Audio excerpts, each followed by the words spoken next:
Coucou! Aujourd'hui, dans Cuisine in French, on va faire des crêpes.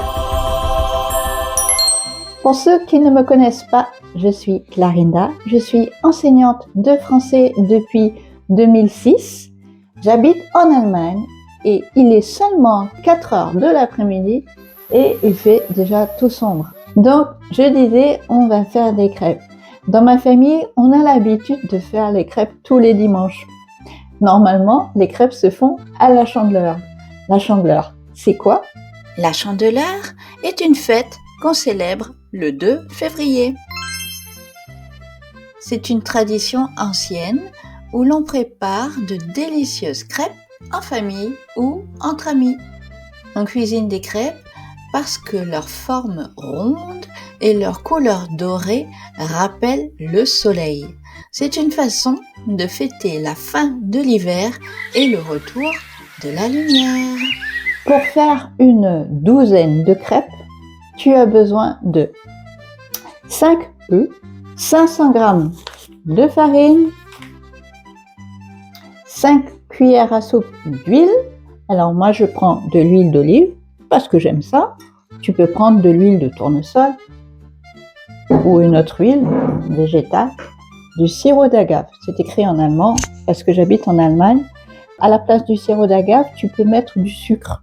Moi, je préfère mettre du sirop d'agave parce que ça sucre aussi bien que le sucre et il paraît que c'est moins calorique.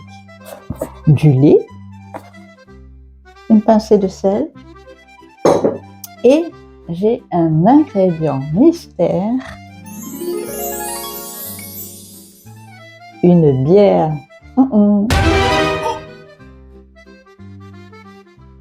La bière, c'est pour rendre la pâte plus légère. La levure de bière rend la pâte plus légère et plus digeste. Tu as aussi besoin d'une crêpière.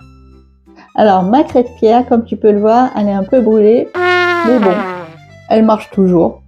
Et une crêpière, c'est quoi? C'est une poêle avec des bords plats. Ils ne sont pas hauts du tout. Tu peux bien sûr faire des crêpes dans une poêle normale, mais ça sera un petit peu plus difficile pour détacher les crêpes. Tu as besoin aussi d'une louche, d'un fouet et d'un bonnet de douche. Je t'expliquerai plus tard. Donc, nous allons commencer à mélanger les ingrédients. Verse 500 g de farine dans un saladier. J'utilise une balance électronique comme tu le vois. Elle est très précise. Fais un puits, c'est-à-dire un trou au milieu de la farine.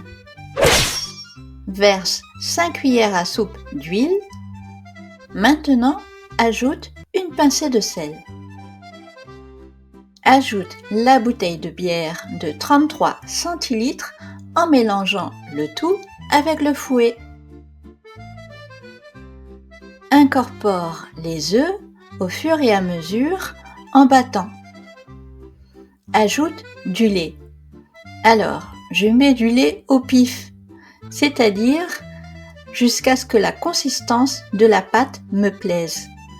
Elle ne doit pas être trop liquide ni trop épaisse.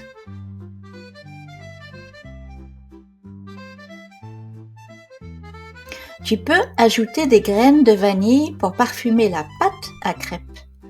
C'est bien sûr optionnel.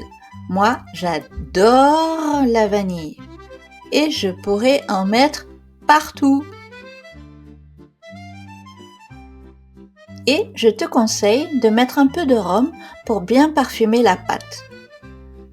Voilà, je mets un bouchon de rhum.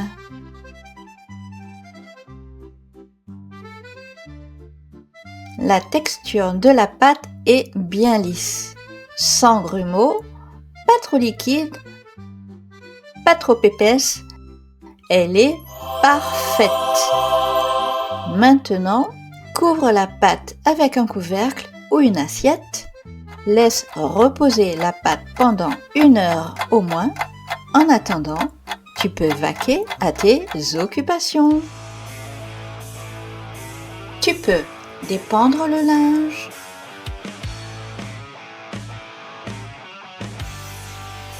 Tu peux étendre le linge.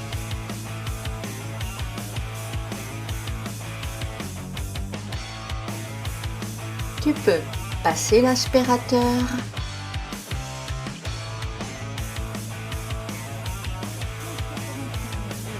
Tu peux faire des pompes.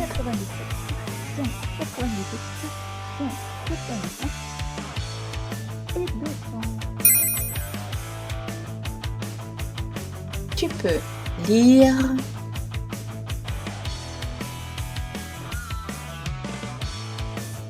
Tu peux te promener dans la neige. Voilà, la pâte a reposé pendant 1 heure et moi j'ai mis mon bonnet de douche. Et pourquoi j'ai mis mon bonnet de douche? Non, je ne vais pas prendre une douche. C'est pour protéger mes cheveux de l'odeur. Parce que quand on fait des crêpes, ça sent très fort, ça sent bon, mais je n'aime pas l'odeur dans mes cheveux. Voilà.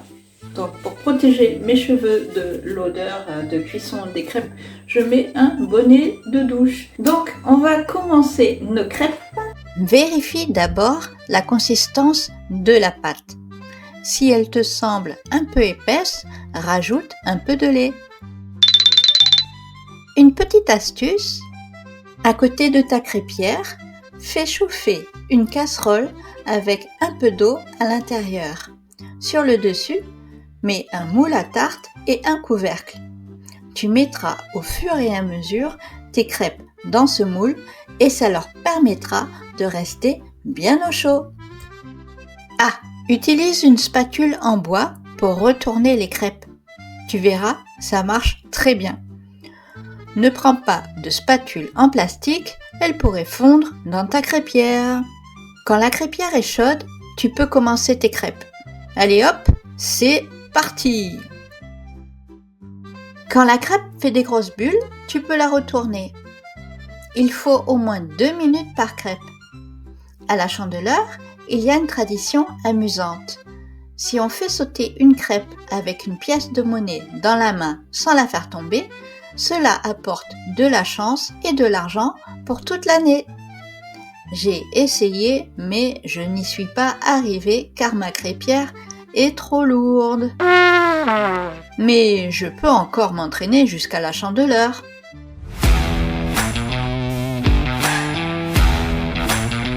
Et voilà, là c'est la dernière crêpe. Alors comme elle n'est pas jolie,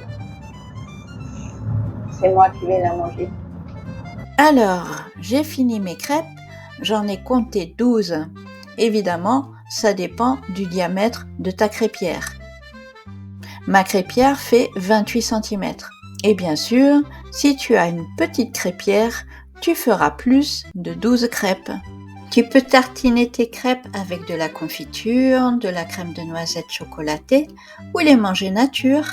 Moi, je mettrai du sirop d'érable, de la confiture d'orange amère, de la confiture de cerise et de la confiture d'abricot.